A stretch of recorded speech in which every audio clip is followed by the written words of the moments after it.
Eh, Tentang LGBT ya, ini sebenarnya salah satu saja dari jenis maksiat yang ada. Jadi sistem yang sekarang ini, sistem sekuler yang dipraktekkan di negeri ini dan di seluruh negeri-negeri Islam ya, meskipun kadarnya beda-beda, ada yang sangat kuat, ada yang kurang gitu ya. Maka sistem sekuler itu menjadi soko guru tempat nempelnya segala jenis kemaksiatan, termasuk yang paling besar hukum kufur itu sendiri, yang kalau dibenarkan diakui sebagai hukum yang sah itu bisa menyebabkan seseorang itu murtad dari Islam. Jadi sekarang kalau kita bicara maksiat di negeri ini, apa sih dosa besar yang tidak dilakukan oleh manusia?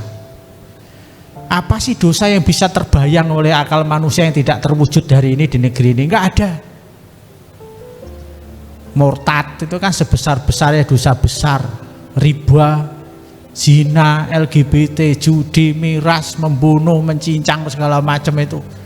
Enggak ada satupun jenis maksiat yang bisa dibayangkan oleh otak manusia itu enggak terwujud di negeri ini.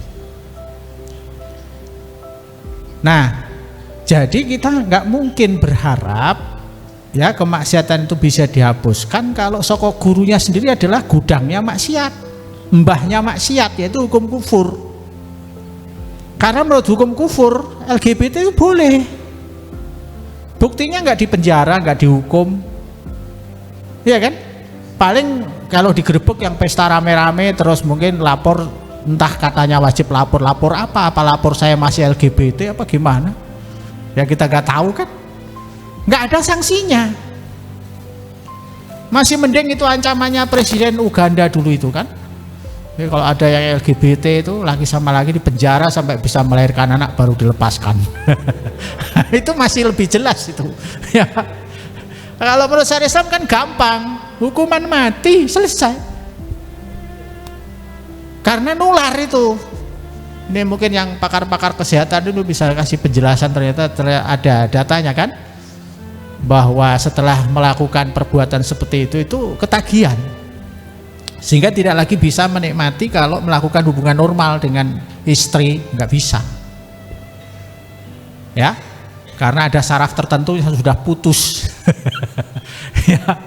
Nah jadi yang nggak bisa kita berharap ya, wong murtad aja boleh kok, LGBT ya segala macam. Bahkan sekarang ini hampir tidak pernah kita dengar lagi kan suara yang keras entah dari siapa yang punya kekuasaan itu tentang masalah ini, nggak ada. Bahkan ada sekarang ini di institusi kepolisian, TNI itu kasus-kasus itu juga makin banyak. Dan untuk di sosial media khususnya grup-grup LGBT itu di berbagai kota itu, dari berita yang saya baca itu anggotanya ribuan. Kota-kota kecil ya, kota-kota kabupaten, kota-kota madya kalau dulu kota gitu ya, kayak Semarang itu grup-grup begitu itu anggotanya sampai ribuan. Dan memang nampak diromalisasi tadi yang tayangan-tayangan itu kan, sejak dulu malah kan. Alasannya katanya secara tradisi ada ya, tradisi kalau memang salah ya dihentikan mestinya, bukan malah ditambah. Jadi kalau berharap ke negeri ini sistem yang sekarang berlaku itu seperti berharap apa namanya cicak mau menelan buah kelapa ya. Mustahil gitu loh kalau bisa diselesaikan, karena memang sistemnya nggak memungkinkan. Sekalipun ingin, yaitu mereka harus segera berbenah untuk melakukan tindakan yang nyata. Nah, kemudian tambah sedikit ya tadi yang kalau Ustaz Ismail bisa saya ingin mempertegas saja pertanyaan dari Ustadz Khairul Anam ya. Jadi apa yang harus kita lakukan supaya kita bisa berperan real dalam upaya merubah masyarakat kita ya, dari masyarakat yang mengarah ke neraka jahanam ini menjadi masyarakat yang mengarah ke surganya Allah Subhanahu wa taala. Ya halqoh yang ngaji. Ya.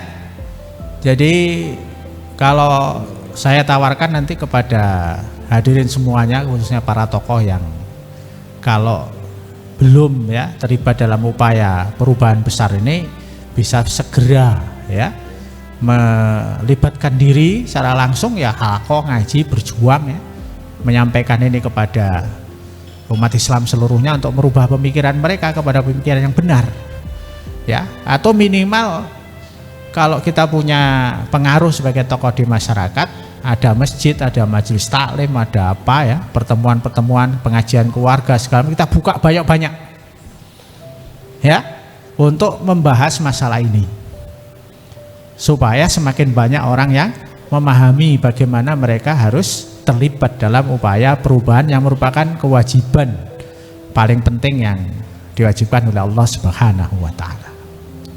Ya. Nah, mungkin sedikit yang tadi masalah personal ya.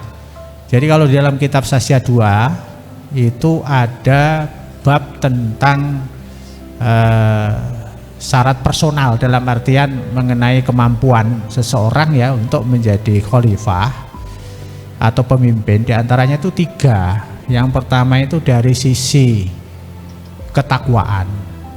Jadi orangnya mesti bertakwa. Ini bukan syarat sah menjadi khalifah dalam artian syarat mencalonkan diri sehingga bisa diangkat, bukan, tapi dari kemampuan personal ya. Yang pertama harus bertakwa, kedua harus kuat. Pemimpin itu harus kuat. Kalau nggak kuat nggak bisa. Abu Dzar itu oleh Nabi dikatakan lemah, nggak bisa jadi orang yang mendapatkan amanah kepemimpinan, kekuasaan, nggak bisa, lemah ya. Jadi bertakwa, kuat. Yang ketiga itu welas asih, lemah lembut kepada rakyatnya. Umar bin Khattab itu galak sebelum jadi khalifah. Begitu jadi khalifah nangis terus. Kalau lihat umatnya susah nangis, beliau itu kan. Balikan dengan Abu Bakar. Abu Bakar itu orangnya lemah lembut, sering nangis. Tapi begitu jadi khalifah malah lebih galak daripada Sayyidina Umar. Nah, jadi itu nggak masalah kalau kuat ya, tadi bertakwa, kuat, dan welas asih, lemah lembut kepada umatnya. Juga di dalam kitab Sasya 2 itu ada pembahasan tentang pemakzulan khalifah. Ya, ada kondisi-kondisi di mana khalifah itu harus dimakzulkan. Bahkan ada kondisi di mana khalifah itu otomatis kehilangan jabatan sehingga tidak boleh ditaati lagi. Ini menunjukkan bahwa sebagaimana tadi disinggung oleh Ustaz Ismail, bahwa dalam Islam itu sistemnya sendiri sudah menjamin perkara-perkara seperti itu. Ya, sehingga tidak ada alasan untuk takut nanti kalau begini gimana, kalau begitu gimana. Laksanakan saja sesuai syariatnya, dan itu sudah sangat detail, aplikatif. Bahkan jauh lebih detail daripada sistem demokrasi yang sekarang ini, ya kan? Kalau sekarang ini sistem demokrasi, kalau presidennya LGBT gimana? Ada nggak solusinya? Nggak ada, ya kan? Kalau dalam Islam ya jelas ada. Saya kira begitu ya, sebagai melengkapi saja.